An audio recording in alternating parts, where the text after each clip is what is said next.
¿Qué es un sistema embebido? Mi nombre es Grady. Estoy con Simply Embedded y hoy voy a hablar sobre los conceptos básicos de los sistemas embebidos. Así que comencemos.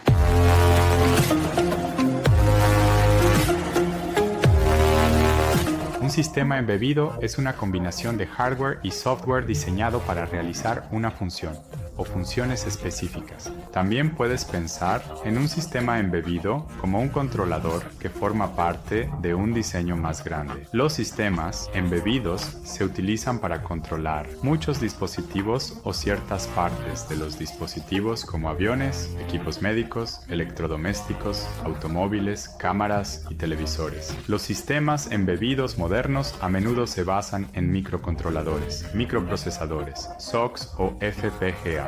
Estos son circuitos integrados diseñados para realizar cálculos específicos dentro del sistema embebido. Los sistemas embebidos funcionan tomando una entrada analógica o digital.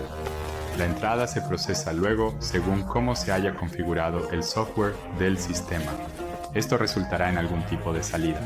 Algunos sistemas embebidos pueden tener una interfaz de usuario, como un ratón óptico que toma fotos de la superficie mientras tú, el usuario, mueves el ratón. Almacena las imágenes en la memoria y las compara para determinar las ubicaciones X y XOR que se envían a la computadora de propósito general, para que puedas ver el movimiento del ratón en la pantalla.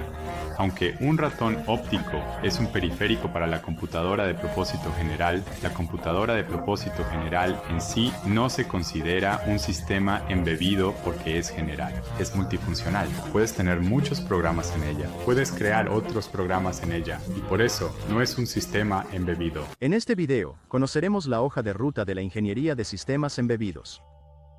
Sistemas embebidos. Los sistemas embebidos son sistemas informáticos especializados, que forman parte de dispositivos más grandes, que realizan funciones dedicadas con requisitos específicos. Estos sistemas a menudo implican una combinación de hardware y software diseñados para operar eficientemente dentro de entornos restringidos, por ejemplo, potencia de procesamiento limitada, memoria o consumo de energía. Puedes encontrar sistemas embebidos en diversas aplicaciones, incluyendo sistemas automotrices, electrónica de consumo, salud, robótica, telecomunicaciones, aeroespacial y más. Un sistema embebido generalmente se compone de tres componentes principales: hardware, microcontroladores, sensores, actuadores y dispositivos de interfaz. 2. Software, firmware, código incrustado en el hardware que controla la funcionalidad y el comportamiento del sistema. 3. Sistemas operativos en tiempo real, RTOS. Estos gestionan los recursos de hardware y las operaciones sensibles al tiempo en aplicaciones en tiempo real. Hoja de ruta de la ingeniería de sistemas embebidos. Sección de software. Los fundamentos de programación incluyen aprender algoritmos, estructuras de datos, patrones de diseño y máquinas de estado. Dominar la gestión de memoria es esencial. Lenguajes de programación. Se destacan C, C++, Python, Assembly y Rust. Estos son lenguajes fundamentales para sistemas embebidos, donde las interacciones de hardware de bajo nivel son cruciales. Sistemas operativos. Aprender los fundamentos de los sistemas operativos, como los sistemas operativos en tiempo real, RTOS. Sistemas operativos recomendados. Embedded Linux, FreeRTOS, QNX y Zephyr son esenciales para gestionar procesos sensibles al tiempo y tareas del sistema. SDLC, ciclo de vida del desarrollo de software, CINAG, cubre los enfoques Agile, Scrum y V-Model, utilizados para estructurar proyectos de sistemas embebidos. Enfócate en compilar código con GCC, o usar herramientas como Make, CMake, GDB y OpenOCD para depurar y optimizar sistemas embebidos. Pruebas. Las pruebas unitarias, los pipelines de CI/CD, las pruebas Seal/Shield y la adherencia a estándares y certificaciones son vitales para asegurar sistemas robustos y confiables. Sección de hardware. Habilidades básicas de electrónica. Es necesario tener conocimientos en matemáticas básicas, cálculo, principios de circuitos eléctricos y fundamentos de electrónica. Pruebas y prototipado.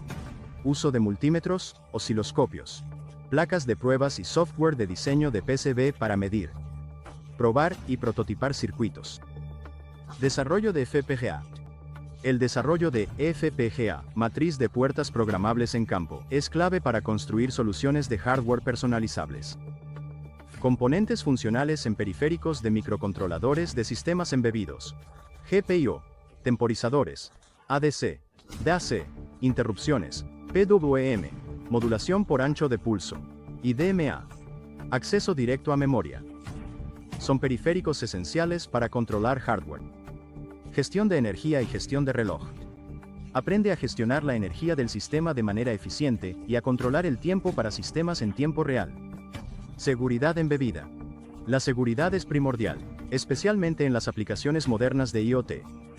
La hoja de ruta enfatiza la seguridad embebida, las formas y las interfaces y protocolos del Internet de las cosas. Protocolos de comunicación de alta velocidad. Incluye familiarizarse con UART, I2C, SPI para comunicación básica y Ethernet, USB, PCIe para conexiones de alta velocidad, protocolos de comunicación inalámbrica, Bluetooth, Wi-Fi, Zigbee, LoRa y otras tecnologías inalámbricas que soportan el intercambio de datos a distancia. Protocolos automotrices e industriales, CAN, LIN, Modbus, Ethernet y MQTT son protocolos diseñados para la automatización industrial y aplicaciones automotrices. Tecnologías de memoria. Comprender la gestión de memoria, los sistemas de archivos y la simulación y emulación de hardware también es vital. Transductor, actuador y sensor transductor. Convierte una forma de energía en otra. Por ejemplo, un micrófono convierte las ondas sonoras, energía acústica, en señales eléctricas. Actuador. Convierte la energía eléctrica en movimiento físico o trabajo mecánico. Por ejemplo, un motor en un brazo robótico mueve el brazo basado en una señal eléctrica. Sensor.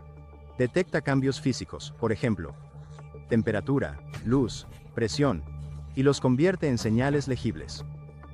Por ejemplo, un sensor de temperatura detecta el calor y emite una señal eléctrica correspondiente.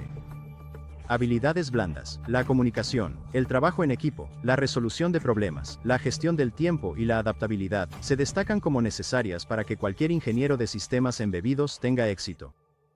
Dominios especializados, diversos sectores donde los sistemas embebidos juegan un papel significativo, como el automotriz, la salud, la aeroespacial, la robótica, la electrónica de consumo, las telecomunicaciones. Hola a todos, soy Fabio y en el video de hoy voy a mostrarles lo fácil y económico que puede ser comenzar a aprender sobre sistemas embebidos. Voy a hacer esto, primero, hablando sobre qué es un sistema embebido, y luego explicando 5 conceptos importantes que necesitas conocer si quieres aprender.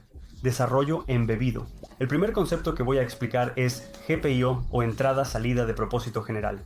El segundo será interrupciones. El tercero serán temporizadores. El cuarto serán ADCs o convertidores analógico a digital. Y el quinto serán interfaces seriales. Pero primero, ¿qué es un sistema embebido? Básicamente es todo lo que esperarías que tuviera una computadora como una unidad de procesamiento, memoria, puertos de entrada y salida, pero está integrado en un sistema mecánico o eléctrico. Además, como generalmente no está destinado a ejecutar tareas tan complejas como las que ejecutaría una PC, en su mayoría tiene recursos limitados. Y esto es bastante bueno porque anima al desarrollador a usar esos recursos sabiamente. Ahora, antes de comenzar realmente al aprender sobre sistemas embebidos, es importante elegir una plataforma, como tu plataforma inicial. Así que, esto sería una familia de microcontroladores que tiene placas de desarrollo disponibles, para que puedas comenzar muy fácilmente. Ahora, hay muchas opciones disponibles, y si tuviera que empezar ahora mismo, probablemente estaría confundido sobre cuál elegir. Puedes, por ejemplo, optar por el Texas Instruments ESP4230, Microchip PIC, la familia Atmel Atmega, o muchos otros. Pero personalmente, voy a recomendarte la familia Texas Instruments MSP430, porque tiene una gran selección de microcontroladores, tiene una excelente comunidad en línea, y además, Texas Instruments ofrece mucha documentación y excelentes ejemplos para cada microcontrolador, y cada periférico que ese microcontrolador tiene. Y esto incluye ejemplos de código, y también documentación. Ahora vamos a hablar sobre los 5 periféricos que necesitas entender si quieres comenzar a aprender sistemas embebidos. No voy a entrar en fórmulas o implementaciones. solo voy a explicarte qué hace cada uno de estos periféricos y cómo pueden ser útiles si quieres construir una aplicación. El primer periférico del que vamos a hablar es GPIO o entrada-salida de propósito general y básicamente son formas para que tu microcontrolador se conecte con el mundo exterior. Básicamente, al igual que los puertos en tu computadora, pero son mucho más simples. Pueden emitir uno de dos valores o leer uno de esos mismos dos valores. Y estos valores son 0 lógico, que corresponde a 0 voltios, y 1 lógico, que corresponde generalmente a unos 3 a 5 voltios, que es básicamente el voltaje de suministro del microcontrolador. La forma en que leerías o emitirías un valor hacia y desde un puerto, que básicamente es solo un pin físico, es a través de registros. Y los registros son realmente importantes si quieres entender los periféricos, porque cada vez que trabajes con periféricos, básicamente vas a trabajar con sus registros. Todo lo que son los registros es, memorias de ubicación que están asignadas a un periférico específico, para que puedas interactuar con él, configurarlo y obtener valores de él. Entonces, ¿cómo sería útil el GPIO en una aplicación de la vida real? Bueno, hay muchas cosas para las que puedes usarlos, pero algunos ejemplos simples podrían ser encender o apagar un LED, o señalar a otro sistema. El hecho de que un proceso se completó sin problemas o que tienes errores. Así que básicamente emitirías un 1 lógico si ese proceso no tuvo un error, o un 0 lógico si hubo errores, dentro del proceso. El segundo concepto del que vamos a hablar son las interrupciones, y estas son útiles cuando intentas ejecutar un bloque de código, justo después de que ocurre un evento. A diferencia del sondeo, que significa que tienes que esperar dentro del bucle a que se cumpla una condición o se establezca una bandera, con las interrupciones, todo lo que tienes que hacer es escribir un manejador de interrupciones, que puedes pensar como una función que se llama justo después de que ocurre un evento. Así que no estás desperdiciando ciclos de CPU solo esperando a que ocurra un evento. Todo lo que tienes que hacer es establecer el evento que desencadenará la interrupción, y luego puedes continuar y ejecutar otro código, hasta que ocurra el evento. Como puedes ver en la figura que he dibujado, he configurado el flanco descendente de esa señal para que sea la fuente de la interrupción. Así que, cada vez que haya un flanco descendente en esa señal, básicamente en ese pin físico, la interrupción se activará.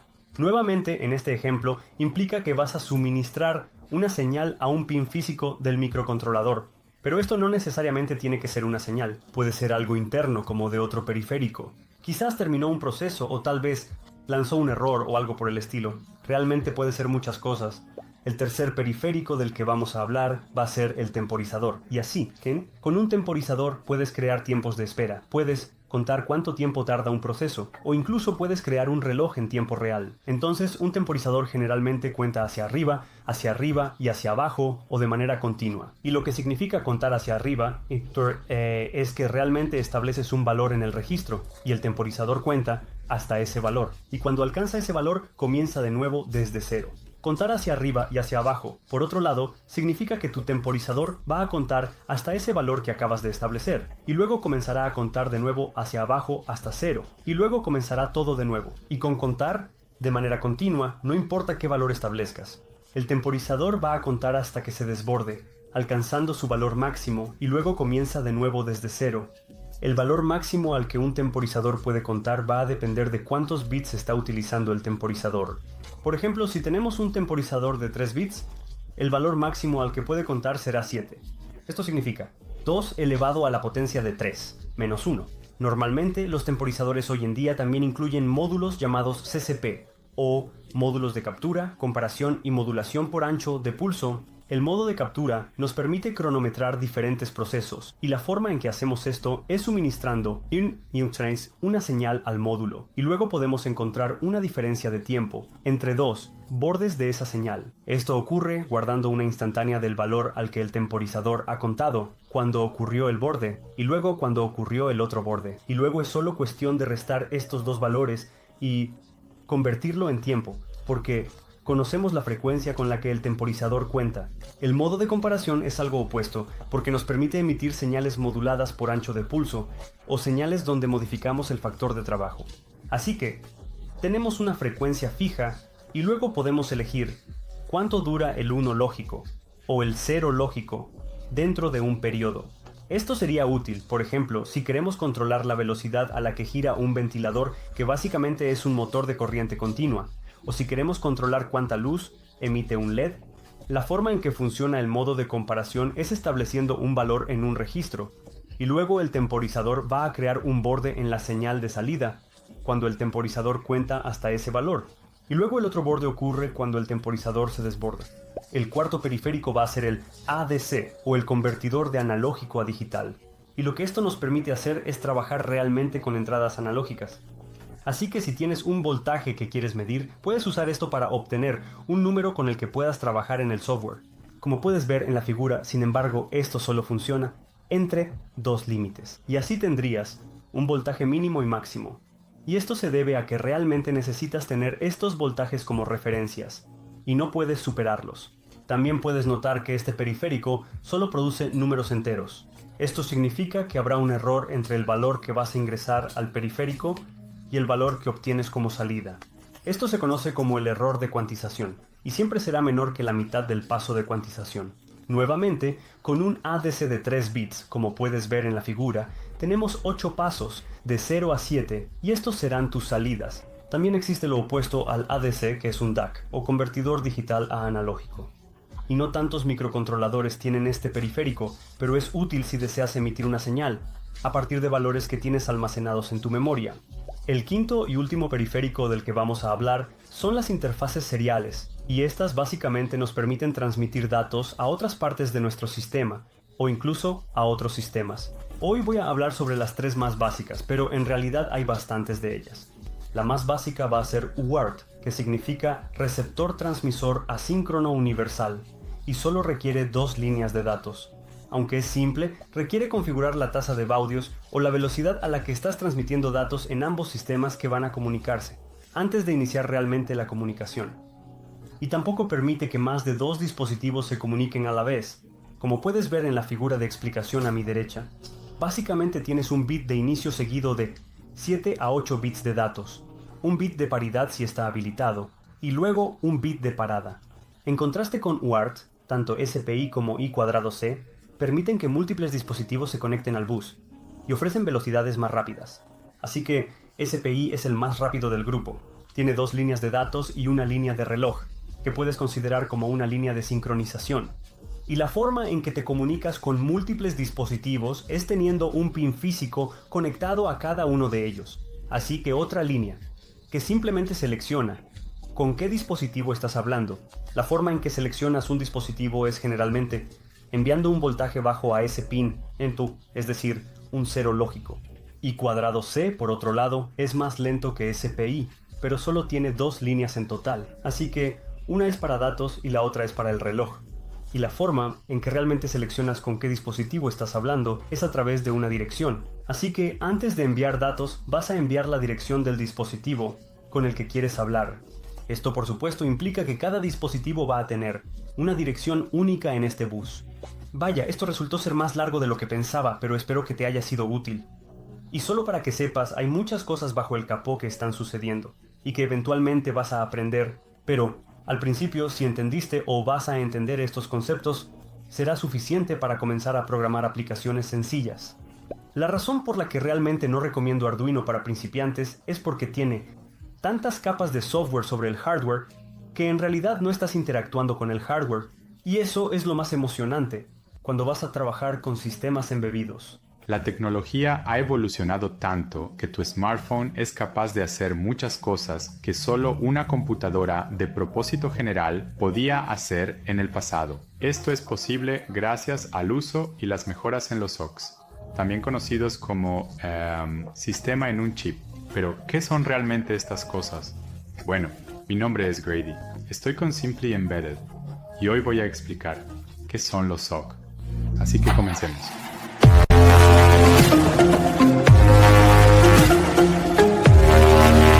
SoC significa sistema en un chip. Es un circuito integrado que integra componentes de sistemas electrónicos para un objetivo común. Un SoC es comparable a una computadora general ya que tiene muchos o todos los componentes que tiene una computadora de propósito general. Es mucho más pequeño. El SoC puede consistir en uno o más núcleos de CPU, unidad de procesamiento gráfico, memoria, incluyendo ROM, RAM, EPROM o memoria flash, almacenamiento, varios periféricos como USB, Ethernet, temporizadores, SPI y cuadrados C, UR, etc. Convertidores de analógico a digital, convertidores de digital a analógico, reguladores de voltaje e incluso FPGAs. En este punto podrías preguntar, ¿por qué entonces toda mi computadora no es solo un pequeño chip? ¿Por qué? Bien, dado que los componentes en un SoC son extremadamente pequeños, no son tan potentes como los componentes en una computadora de propósito general. Por ejemplo, la CPU en la computadora de propósito general tiene un tiempo de procesamiento mejor, por lo tanto, puede ser más rápida que una CPU en un chip SoC. La desventaja de la CPU de propósito general es que consume más energía y produce más calor que un SoC. El SoC es ideal para teléfonos, enrutadores, cámaras digitales y muchos otros dispositivos. El teléfono de uno, la batería moriría en minutos y podrías quemarte. Los SoC son más baratos de fabricar porque varios componentes electrónicos se colocan en un solo chip. Un pequeño chip. Algunos SoC pueden tener hardware reprogramable. Si el chip tiene un FPGA integrado. Esto realmente puede dar una ventaja a un SoC que no tiene este componente. Gus, diseñaste un diseño de hardware para tu sistema que está basado en SoC. Un año después, encuentras una manera de reducir el tamaño del diseño de hardware en el FPGA. Esto causará una caída significativa en el consumo de energía. En este caso, puedes proceder y pedir a los clientes que suban el nuevo diseño de hardware, o puedes hacerlo tú mismo, por ellos. Esto equivaldrá a un menor consumo de energía por parte del cliente debido a la mayor eficiencia del sistema. Un ejemplo de un chip como este es el SoC de la serie Sync 7000 de Xilinx, que combina una CPU ARM y un FPGA. Los chips SoC Sync se utilizan en la industria para el control de motores de acceso múltiple, impresoras multifunción, endoscopios médicos y muchos más. Además, el SoC Sync también se utiliza en varias placas de desarrollo como la Blackboard de Real Digital y la Saibo Z7 de Digilent. La desventaja del SoC es, que si un componente electrónico en él se rompe, no hay forma de reemplazarlo. Por ejemplo, si la memoria RAM se quema en el SoC, no puedes cambiarla como podrías hacerlo en una computadora de propósito general. Tendrías que reemplazar todo el chip, lo cual es bastante difícil de hacer por ti mismo, ya que el chip tiene muchos pines diminutos y soldarlos será un desafío. Quizás dentro de un par de años podríamos tener computadoras de propósito general que son simplemente SoC.